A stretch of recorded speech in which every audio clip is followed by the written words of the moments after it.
IIT జేఈలో మంచి rank రానటువంటి విద్యార్థులకు బెస్ట్ ఆప్షన్ సిఎస్ఈఎంఏ కోర్సులు అడ్మిషన్స్ జరుగుతున్నవి.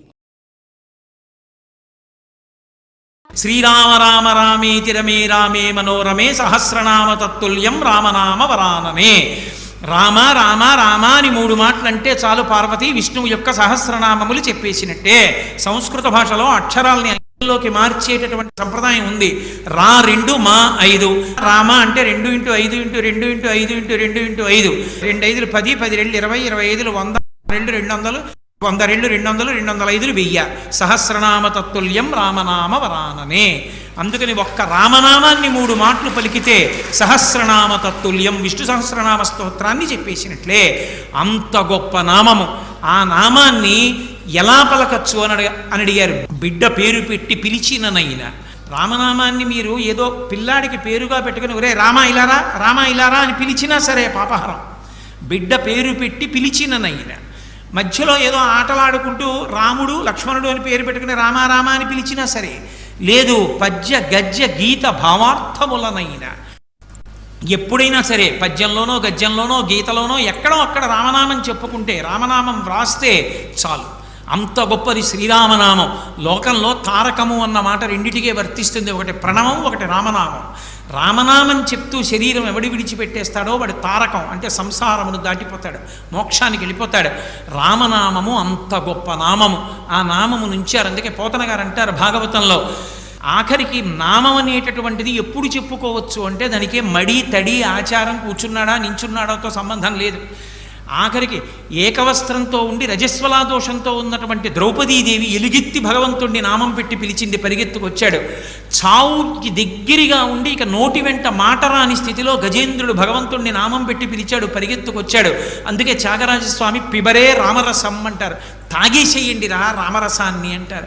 శ్రీరామ నీ నామం ఎంత రుచిరా, ఎంత రుచి ఎంత రుచి ఎంత రుచిరా, పాలు మీగడల కన్నా పంచదార తేనెల కన్నా శ్రీరామ నీ నామం ఎంత రుచిరా.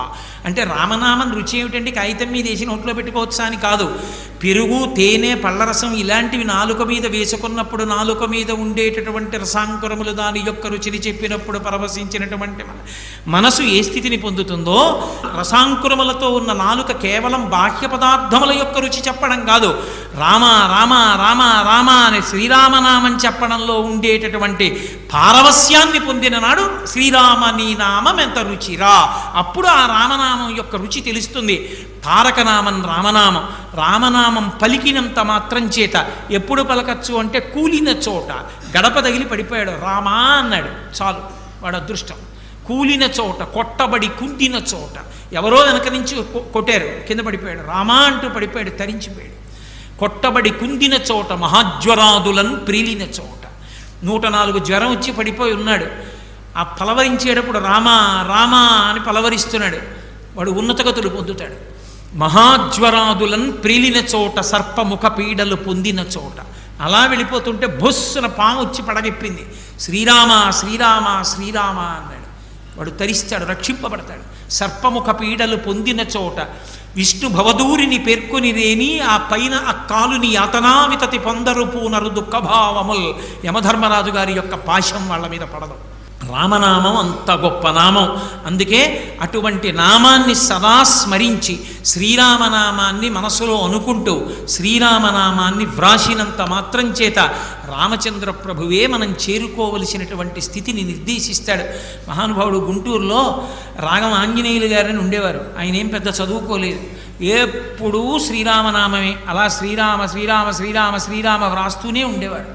ఆఖరికి ఆయన ఆ పుస్తకాలన్నీ రామనామం రాసినవన్నీ బండిలో పెట్టుకుని రామనామ జపం చేస్తూ భద్రాచలం వెళ్ళారు. భద్రాచలం వెళ్ళి ఆ రోజు సాయంకాలం రామచంద్రమూర్తి యొక్క దేవాలయంలో రామనామం ఇచ్చేద్దాం అనుకున్నారు.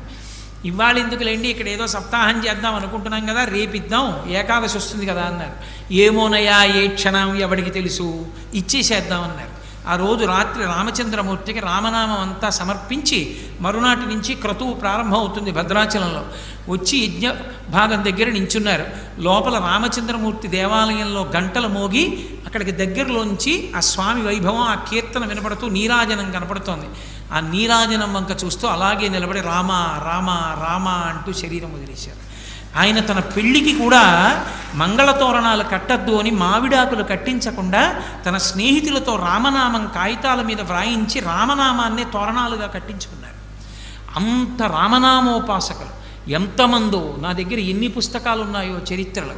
కపవాత పైత్యాలు కప్పేసి ఇంకా చచ్చిపోతాడన్న వాళ్ళు ఎలాగో చచ్చిపోతానని రామనామం రాసుకుని బతికేసి భద్రాచలం వెళ్ళి సమర్పించి తర్వాత పెళ్లి చేసుకుని భార్యా పిల్లలతో సుఖంగా ఉన్నవాళ్ళు కూడా ఉన్నారు. రామనామం అంత గొప్ప నామం.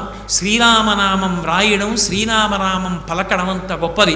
అందుకే కంచికామకోటి పీఠాధిపత్యం వహించిన మహాపురుషులైన చంద్రశేఖరేంద్ర సరస్వతి మహాస్వామి వారు ఏ ఊరు వెళ్ళినా సరే పిల్లలు కనపడితే వాళ్ళందరినీ కూర్చోపెట్టి గుండ్రంగా రామనామం వ్రాయమని, ఎవరు ఆ ఇచ్చిన సమయంలో ఎక్కువసార్లు గుండ్రంగా వ్రాసారో వాళ్ళకి బంగారు మాడలు ఇచ్చేవారు. ఆ తర్వాత వెండి మాడ, తర్వాత రాగి మాడ, మిగిలిన వాళ్ళకి అందరికీ కూడా మాడలు ఇచ్చేవారు. ఈ మధ్య మేము శ్రీరామనవమి నాడు అయ్యప్ప స్వామి దేవస్థానంలో పిల్లలందరితో అలాగే రామనామం రాయించి మాడలు ఇచ్చాం. రామనామం అంత గొప్పది.